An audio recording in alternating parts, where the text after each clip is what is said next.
Hello students, आज हम exercise 1.2 ninth class mathematics की स्टार्ट करेंगे। पहला क्वेश्चन है rationalise the denominator of followings, और ये हमारे पास है उसका पार्ट 1। तो सबसे पहले हम देखते हैं नोमिनेटर क्या होता है। अगर हमारे पास बटे में दो वैल्यूज़ है, एक बटे के ऊपर है तो उसे कहते हैं नोमिनेटर, और जो नीचे वाली वैल्यू होती है उसे कहा जाता है डिनोमिनेटर। अब इन्होंने कहा है कि डिनोमिनेटर को रेशनलाइज करेंगे, यानी कि इसको रैशनलाइज करेंगे हम। इस वैल्यू को एक दफ़ा हम एज इट इज़ लिख देंगे इक्वल का साइन लगाकर। अब हम इसके, क्योंकि डिनोमिनेटर को रेशनलाइज करना, जो डिनोमिनेटर है उसके कॉन्जुगेट से मल्टीप्लाई करेंगे। डिनोमिनेटर का कॉन्जुगेट कैसे बनता है? कॉन्जुगेट ऐसे बनता है कि जो वैल्यू होती है उसका साइन चेंज करते हैं। अब ये 4 प्लस √3 था, यहाँ पे हो जाएगा 4 माइनस √3, यानी कि हमने इसका कॉन्जुगेट ये लिया, इसकी साइन चेंज कर दिया। नोमिनेटर में और डिनोमिनेटर दोनों में इसको मल्टीप्लाई करेंगे। ये दोनों आपस में मल्टीप्लाई हो जाएंगे, 13 × 4 माइनस √3। और अब ये देखें, ये दोनों वैल्यू सेम है। यहाँ पे जो मैंने ब्रैकेट लिखी है ना, इसका मतलब यही है कि 13 इससे मल्टीप्लाई हो रहा है। 4, ये भी 4 है, 4 प्लस √3 है, 4 माइनस √3 है, दोनों वैल्यू सेम है। तो यहाँ हमें यहाँ पे एक फार्मूला ये था a + b a - b, कि वैल्यूज़ तो दोनों सेम है लेकिन में साइन चेंज है। पहली वैल्यू में प्लस है, सेकंड वाली में माइनस है, प्लस माइनस। तो ये ओपन फॉर्म में ये फार्मूला हमें आइडेंटिफाई हुआ है कि ये फार्मूला यही वाला है। बस a की जगह यहाँ पे 4 है और b की जगह √3 है। तो इसको हम जब क्लोज करते हैं तो ये बनता है a² - b²। तो अब हम इसको क्लोज फॉर्म में लिख सकते हैं, यानी कि फर्स्ट वैल्यू का स्केयर जो कि 4 है, दरमियान में आएगा माइनस, माइनस है सेकंड वैल्यू का स्केयर, सेकंड वैल्यू है √3 और उसका स्केयर। ये वैल्यू नेक्स्ट स्टेप में एज इट इज़ आ जाएगी नीचे, 4 माइनस √3, ये है 4 का स्केयर। तो हम 4 के स्केयर को का मतलब क्या है? 4 स्केयर का मतलब है 4 × 4, तो ये आ जाता है 16, 4 4 बार 16, 4 4 = 16, 16 आ गया माइनस। यहाँ पे जो स्केयर रूट है ये इससे कैंसिल हो जाएगा। कैंसिल कैसे होगा ये देखिए, स्केयर रूट √3 हमारे पास ये था स्केयर। जो अंडर रूट खाली होता है ना, उसकी वैल्यू होती है 1/2।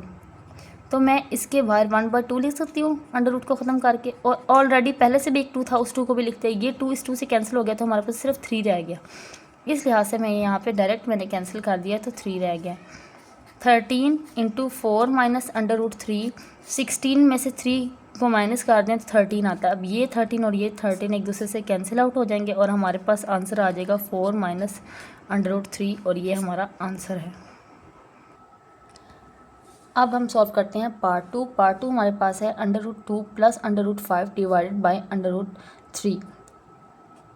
तो अब हम ऊपर वाली वैल्यू को एज इट इज़ लिख लेंगे, और डिनोमिनेटर में जो भी वैल्यू है, अब इसमें कोई साइन तो है नहीं जो हम इसको चेंज करें। जैसे लास्ट वैल्यू में हमने किया था कि प्लस था तो यहाँ पे मल्टीप्लाई करते हुए हमने माइनस कर दिया था साइन को। तो हम इसको एज इट इज़ ही नोमिनेटर और डिनोमिनेटर दोनों में मल्टीप्लाई करेंगे।